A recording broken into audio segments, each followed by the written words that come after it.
Hey everyone, Axelar team here. Wanted to go through a quick introduction and demo of our newly released satellite application. It is a simple UI that allows you to facilitate the transfer of assets across chains. In terms of asset support, the list is ever growing, but as of day one, that'll include UST and Luna on Terra, to and from a half dozen or so EVM chains. For the purpose of this demo, I think what we'll look to do is kind of walk through the steps of transferring, just to pick some examples, to transferring UST from Terra to Avalanche, and some of the steps that we would take there. So just getting right into it. You could go ahead and pick out those parameters from the dropdown. What we've also enabled for you is the ability to just kind of pick among some quick picks. So that flow I just described, that's exactly here. You see that sort of auto populates for you. Once that happens, you see there's a little window that pops up with some summary stats, right, including what we'll ask for the minimum amount to transfer for this transaction, fees that we'll assess, as well as the total approximate wait time for that transaction.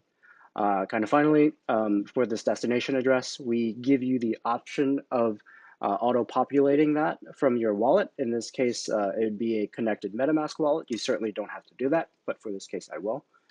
So just clicking on that, I have to connect my account. All right, and you see that's populated. There's a little message here that says, hey, this is in beta, which, by the way, if you see any issues, do let us know. So hitting initiate asset transfer.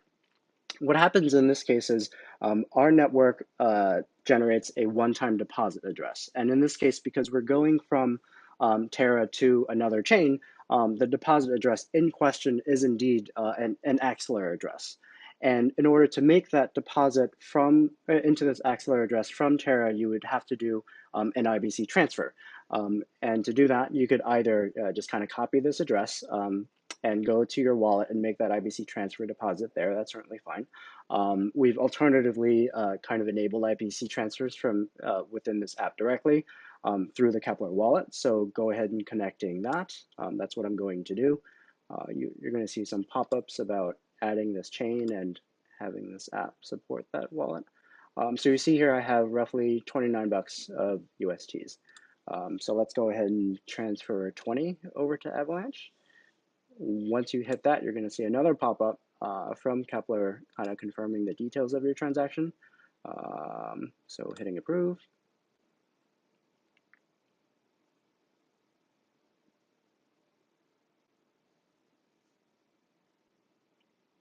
All right, and you see that pretty quickly that transaction was detected.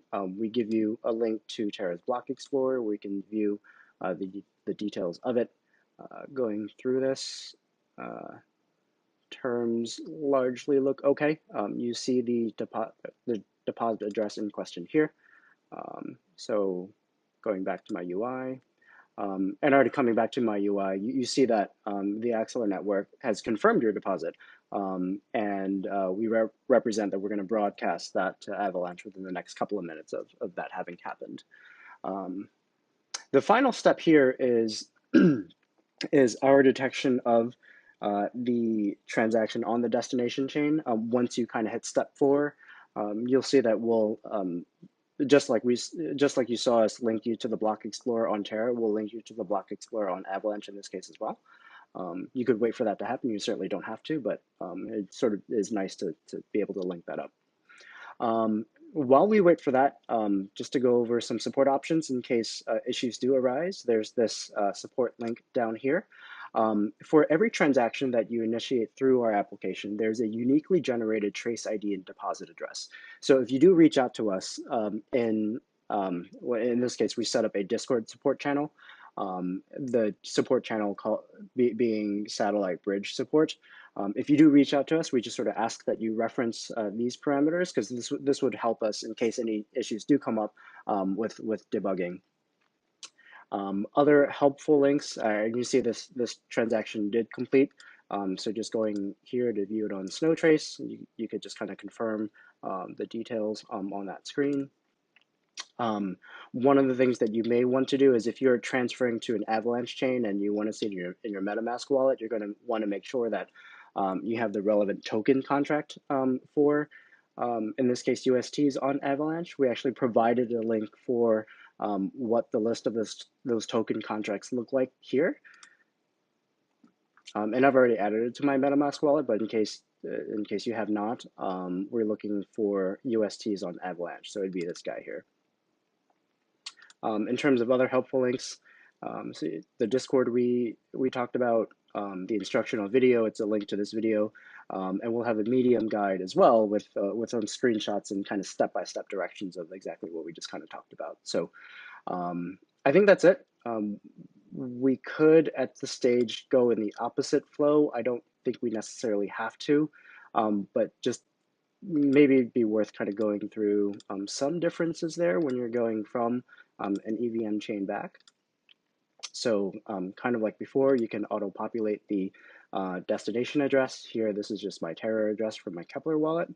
So in hitting initiate asset transfer, the deposit address that is generated here is actually a deposit address that that'll be on the Avalanche network. So you could go ahead and go directly into your MetaMask and make that deposit that way.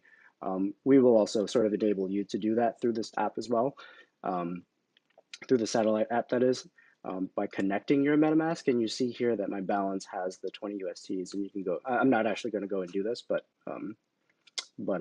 that would be the flow in the opposite direction for the case where you're not doing the IBC transfer, but for a direct EVM deposit. So I think that's it. That's all we wanted to show. There are elements of this that are still still a work in progress. So if there are any issues or questions, definitely feel free to reach out. Thanks very much.